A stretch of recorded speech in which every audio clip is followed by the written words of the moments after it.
Welcome to my channel. இன்றைக்கி யாரை பற்றி பேச போகிறேன்னா, அவர் யாரை பற்றி பேச போகிறோன்னு உங்களுக்கே தெரியும். எனக்கு அவர் வலைதள நாயகன்னு சொல்லிடலாங்க. வலைதளத்தில் நாயகனாக ரன்னிங்கில் போயிட்டுருக்கிறவர் தான். அவர் யாரும் இல்லை, நம்ம இளவரசர் தான். என்னென்னா, யாரும் என்னை தப்பாக நினைக்க வேண்டாங்க அப்படின்னாங்க. நான் கூட யாராச்சும் இவர் தான் திட்டிருப்பாங்களா, இவரை வேற யாராச்சும் திட்டிருப்பாங்கன்னு நினச்சேன்.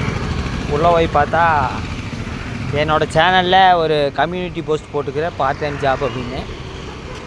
இவர் வேலைக்கு போகிறதில்ல, இவர் ஒரு மொபைல் வச்சுட்டு வருமானம் பார்க்குறதுல குறியாக இருக்கிறாங்க. இவர்கிட்ட போய் யார் ஜாப் கேட்டதுன்னு எனக்கு தெரியல. ஃபோன் பண்ணாங்கன்னு கேட்டதில்லை. ஏன்னா இவர் யாராச்சும் வேலைக்கு போனாலே அவங்களுக்கு வேலைக்கு போக வேண்டாம்னு சொல்லுவாங்களாட்டுக்குது.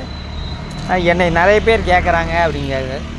அதாவது இன்றைக்கி எல்லாருமே வேலைக்கு ஜாப் தேடிட்டு இருக்கிறாங்க. இவர் அந்த கம்யூனிட்டி போஸ்ட்டில் போட்டு அந்த ஜாப் போகணுமான்னு எனக்கு தெரியல. மொத்தத்தில் இவர் வருமானம் பார்க்குறதுல குறியாக இருக்கிறாரு. அதே ஒரு கம்யூனிட்டி போஸ்ட்டு, அதுக்கு ஒரு வீடியோ, அதுக்கு ஒரு மென்ஷன் கொடுக்குறாரு. அப்புறம் என்ன மென்ஷன் கொடுக்குறேன்னா, இன்றைக்கெல்லாம் ஒரு ஸ்மார்ட் ஃபோன் இருந்தாலே போகுது. ஸ்மார்ட் ஃபோன் வச்சுட்டாங்க, நீங்கள் இலவச வருமானம் பார்த்துட்ருக்கிறீங்க. எல்லாருக்குமே உங்களை மாதிரி கொடுப்பன வருமா? கண்டிப்பாக வராது. ஏன்னா உங்களுக்கு ஒரு ஸ்மார்ட் ஃபோன் இல்லைங்க, 1 2 3 எனக்கு தெரிஞ்சு 3 ஃபோன் இருக்குது, 3 சேனல் இருக்குது. திடீர்னு கோவம் வந்தால் ஃபோனை தூக்கிட்டு போட்டு உடைப்பீங்க. திடீர்னு போய் கடையில் போய் வாங்குவீங்க. ஆனால் எல்லாத்தினாலும் அப்படி வாங்க முடியாது. அதாவது பார்ட் டைம் ஜாப்புங்கிறது இருக்குது. ஆனால் நிறைய பேர் அதை நம்பி போகிறாங்க, ஏமாறுறாங்க. ஆனால் இவருக்கார் கால் பண்ணாங்க எனக்கு தெரியல உண்மையுமே.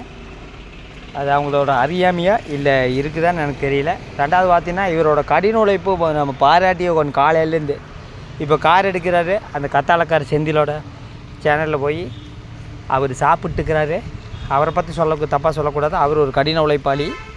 இவர் தான் ரொம்ப ரொம்ப கடினமான, நான் என்ன சொல்கிறதுங்க, என்ன சொன்னாலும் இவர் கொந்தளிச்சிருவார்னு நினைக்கிறேன்.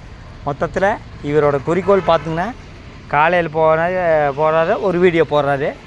யாருமே என்னை தப்பாக நினைக்காதீங்க. அப்புறம் கத்தாழக்கார அவரோட சேனலில் போய் செஞ்சு சாப்பிட்டுக்கிறாங்க. இவர் போய் வீடியோ எடுக்கிறாரு.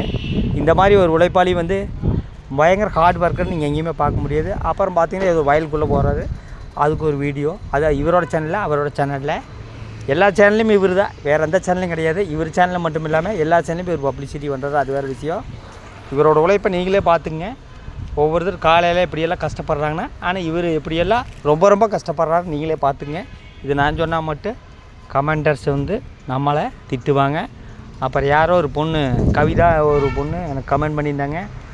அவரை நீங்கள் பேசினது தான் அப்படி கெட்ட வார்த்தை பேசினேன் அப்படின்னாரு. அதாவது அவரை நான் கெட்ட வார்த்தை பேசலை, உண்மையை தான் சொன்னேன். என்ன இருக்குதோ அதை சொன்னேன். அதுக்காக கெட்ட வார்த்தை பேசினாருன்னா அதை நான் கேட்டுட்ருக்க முடியாது. அதுக்காக நான் கெட்ட வார்த்தை பேசணுன்னு அர்த்தம் இல்லை. போய் நான் அவருக்கு கேட்ட பார்த்து பேசின வீடியோ கொண்டே அந்த பொண்ணு அவங்க ஃபேமிலியில் இருக்கிற எல்லாத்துக்கும் காட்ட சொல்லுங்கள். பாராட்டுவாங்களா, அதுக்கப்புறம் என்ன பண்ணுவாங்களா எனக்கு தெரியல. நான் அந்த பொண்ணுக்கு நியாயமான முறையில் தான் திருப்பி கமெண்ட் பண்ணேன். எனக்கு நாகரிகமாக தான் பேச தெரியும், அநாகரிகமாக பேச தெரியாது. ஏன்னா அவருக்கு சப்போர்ட் பண்ணுறாருன்னா அப்புறம் எப்படின்னு நீங்களே பார்த்துக்குங்க. மொத்தத்தில் இந்த மாதிரி உழைக்காத ஆளுகளுக்கு சப்போர்ட் கூடுதலாக இருக்குது. நம்ம பேசும்போது நம்மளுக்கு எதிர்ப்பு கூடுதலாக இருக்குது. காலையில் பயங்கரமான வேலையாக தான் அவர் இருக்கிறது, கடினமான வேலை. ஏன்னா எங்கேயோ ஒரு பக்கம் போய் வீடியோ எடுக்கிறது. அப்புறம் யாரோ இவர் கால் பண்ணாங்களாமா, பார்ட் டைம் ஜாப் பற்றி பேசுகிறாரு. இவரே வேலைக்கு போகாதவர், இவர்கிட்ட ஜாப் பற்றி கேட்டதுன்னு எனக்கு தெரியல. சிந்திக்க வேண்டியது மக்கள் தான். மக்கள் கொடுக்குற இதில் தான் இவங்கள மாதிரி ஆளுங்க இன்னும் வருமானம் பார்த்துட்டுருக்குறாங்க. ஒவ்வொருத்தரும் எவ்வளோ கஷ்டப்பட்டுக்கிறான்னு எல்லாருக்குமே தெரியும். இவர் 4 வருஷமாக கஷ்டப்பட்டுக்கிறான்னு எங்கேயும் இல்லை, வலைதளத்தில் இது சப்ஸ்கிரைபர் கொண்டு வரது ரொம்ப ரொம்ப கஷ்டப்பட்டுக்கிறாரு. அதுக்கப்புறம் தான் வருமானம் பார்க்குறாரு அப்படிங்கிறாரு. விஜய் நியூஸில் பேட்டி கொடுத்து அப்படின்னு சொன்னார். நானும் போய் பார்த்தேன். அது கீழே கமெண்டெல்லாம் நீங்கள் போய் படித்து பாருங்கள். நான் சொல்லலை, நான் சொல்லும்போது அண்ணா கொந்தளிச்சவர். இவரோட பேட்டி விஜய் நியூஸில் இருக்குது. அது கீழே கமெண்ட் மட்டும் பாருங்கள், அந்த பேட்டியை பார்க்காதீங்க. கமெண்ட்டை மட்டும்தான் பார்க்க சொன்னேன்.